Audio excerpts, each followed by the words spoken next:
Welcome to episode 2 of Let's Talk Transforming Lives, where we tell you a little bit about the work that we've been up to as part of our Transforming Lives Whole Family Support campaign. My name is Martin Walker. And I'm Lisa Valand. And we're going to tell to you a little bit about what we've been doing over the summer.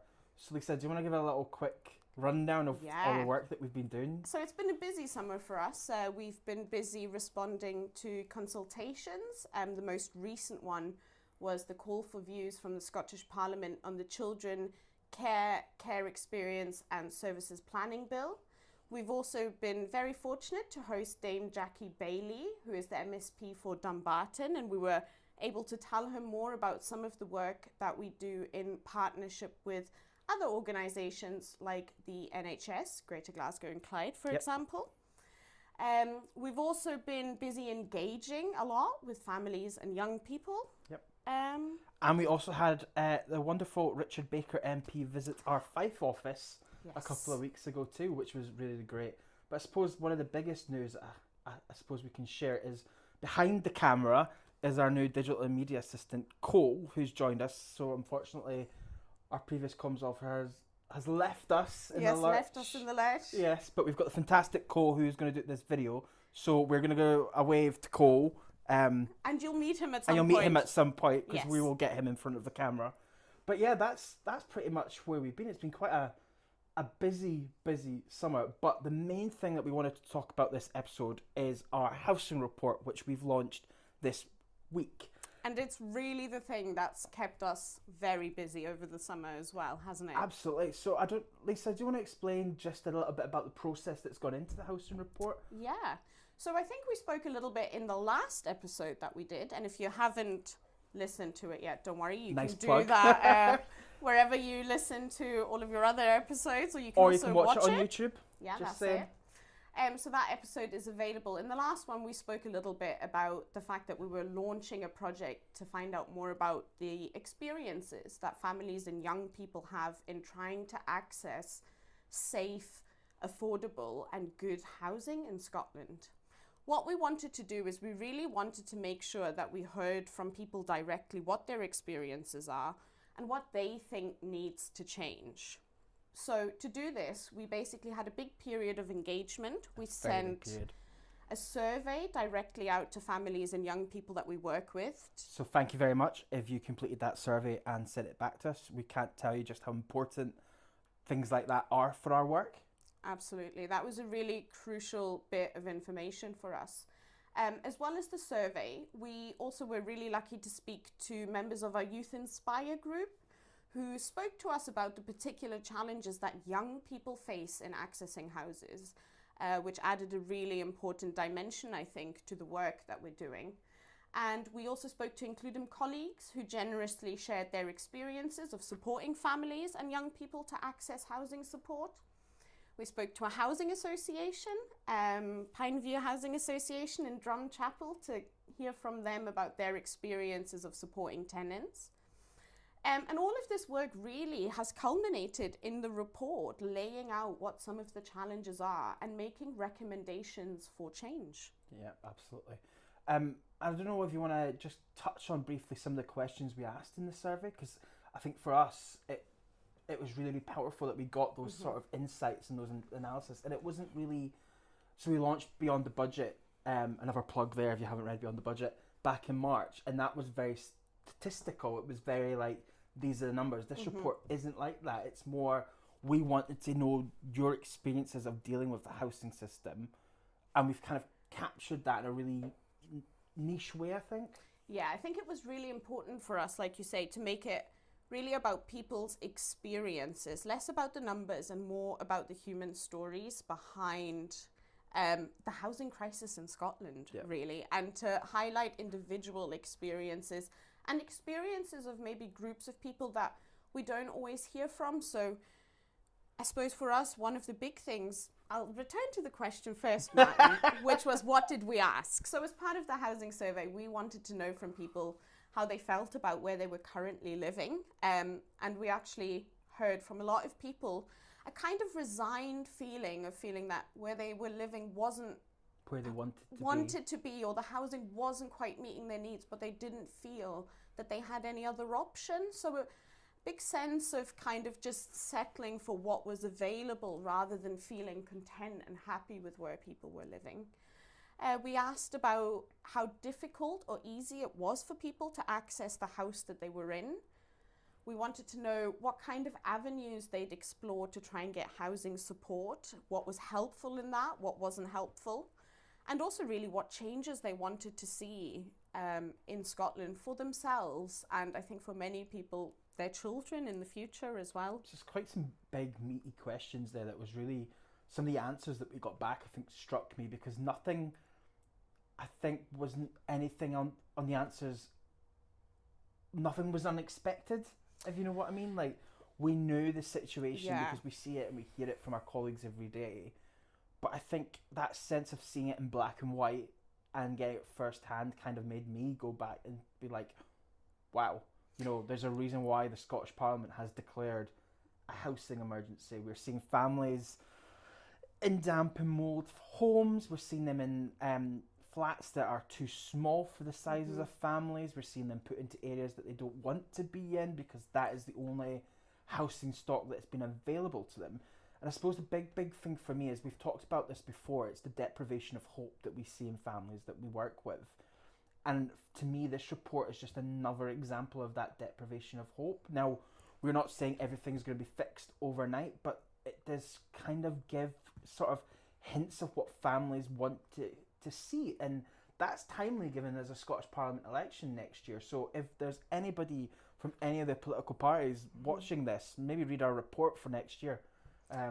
Yeah, I think there's a couple of things that I want to touch on based on what you said. So absolutely, deprivation of hope for me, one of the sort of starkest things that came out of the work that we did was the experience of young people who are care experienced, particularly a lot of young people who become homeless just before their 16th birthday, and the real lack of support that's available to them, the lack of ownership in public services, in taking care of that young person and being responsible for ensuring that the support is available. So we heard a lot about young people sofa surfing, young people returning home to unsafe situations because no suitable alternative was being sourced for them. And I think I'm really concerned that young people at such a crucial age are being expected to know how to live alone and how to manage a household, how to manage the financial pressures of that, the social pressures of that, the emotional pressures of that. And I think that really it was stark for us, the gap that exists for care experienced young people and how much more work needs to be put into making that transition into independent living much better supported. So that was, you're right, that was one of the really big things.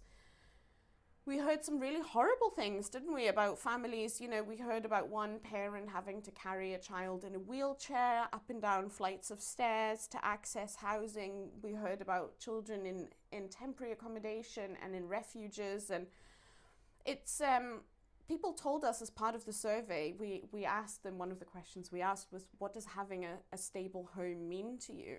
And I don't think it can be understated how important for well-being, that's mental and physical well-being, having a home is, a home that you know that's going to be there at the end of the day, that you can afford to live in, that is safe. And I think just being deprived of such a crucial element of life really impacts everything else in people's lives. I was surprised actually about when we asked him for that one word, it was safe, secure, mental well-being. Yeah. Like, it was just really surprising that those were the three key words that families felt. But then when you think about it, that's what we want. We want somewhere that's safe, secure, and you're not having to worry 24/7 that there's damp growing on the walls. Is that going to impact your children's health? Like, yeah, and I think as we often talk about as well, everything is interconnected, isn't it? So we know that if people are living in accommodation, and this is where poverty comes in as well, accommodation currently is contributing to families really struggling financially if they're in the private rented sector, because they have no other choice. They're paying extortionate rents, often rents that they can't afford.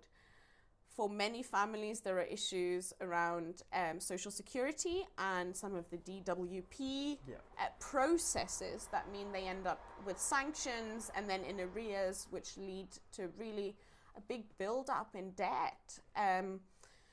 So poverty is really closely linked to housing. We heard about people saying, you know, they couldn't, where they were allocated their housing, they didn't have good transport links, so couldn't make it into the town to look for jobs in a very practicable way, or they were isolated from their communities.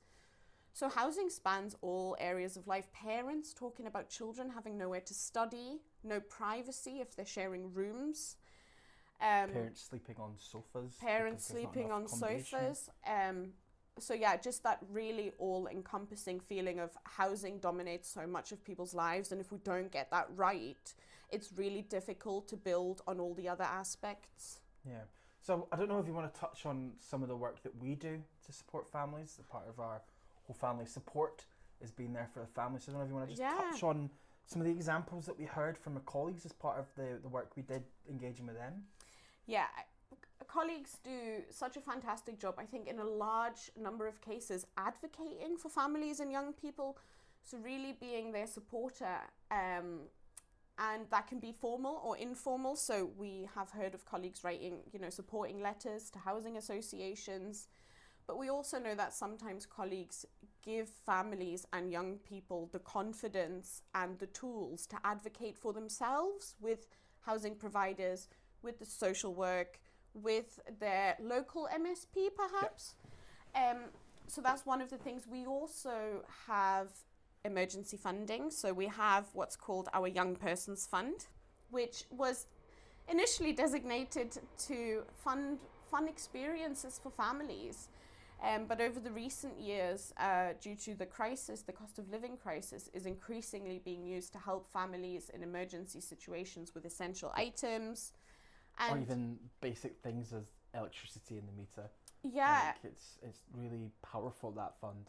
And I think we've seen, specifically having conversations through the housing stuff, that we have provided blow-up mattresses, we have provided duvets or pillows or just kettles, simple things.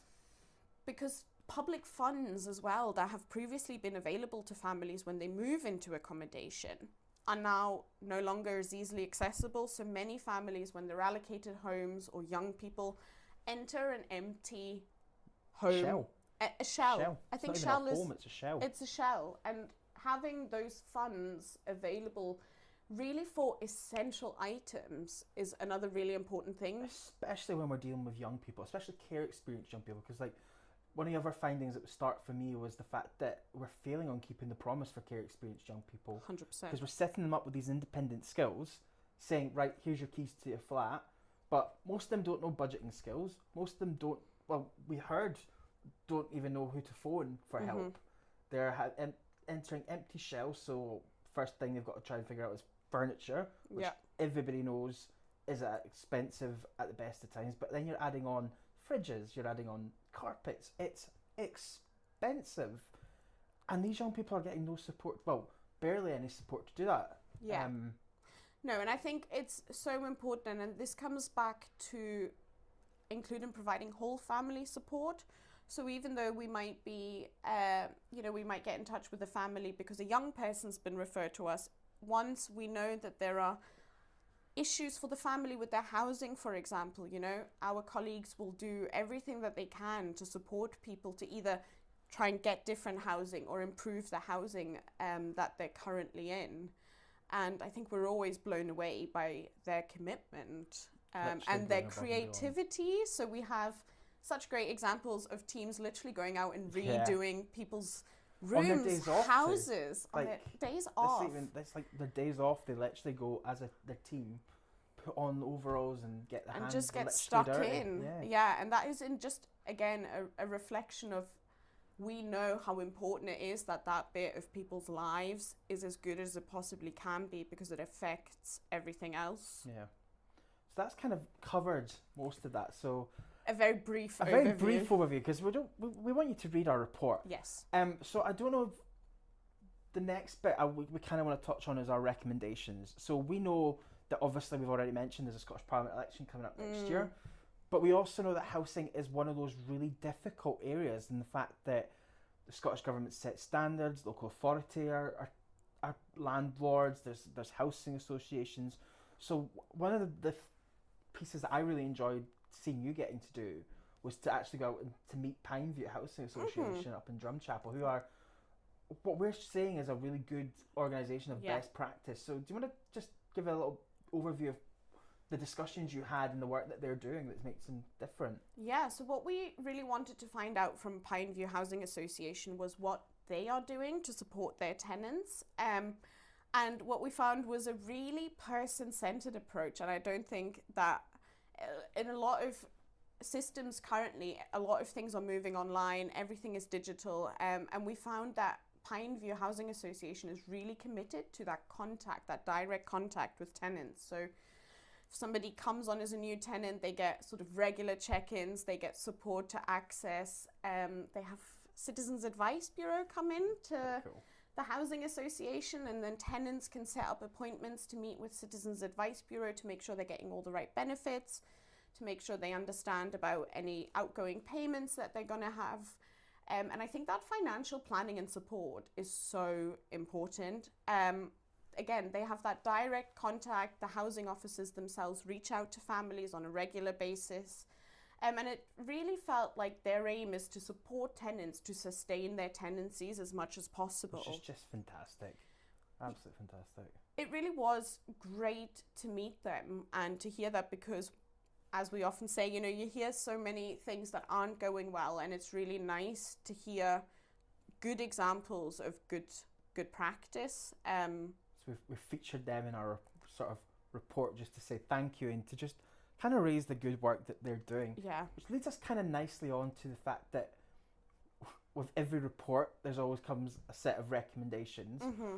And we've kind of sort of put them into 3 different categories. We've got our actions that we think the Scottish Government or anybody involved in housing should be taken immediately. Mm-hmm. There's our medium goals, and there's the long-term ones too. Mm-hmm. So do you want to just give a kind of like flavour of them? So we've got, you know, reviewing the housing standards is one of them, because that's just ridiculous. Yeah, I think so. Reviewing the housing standards is one of those that really came out because people were, again, the recommendations are influenced entirely by what we heard from families and young people.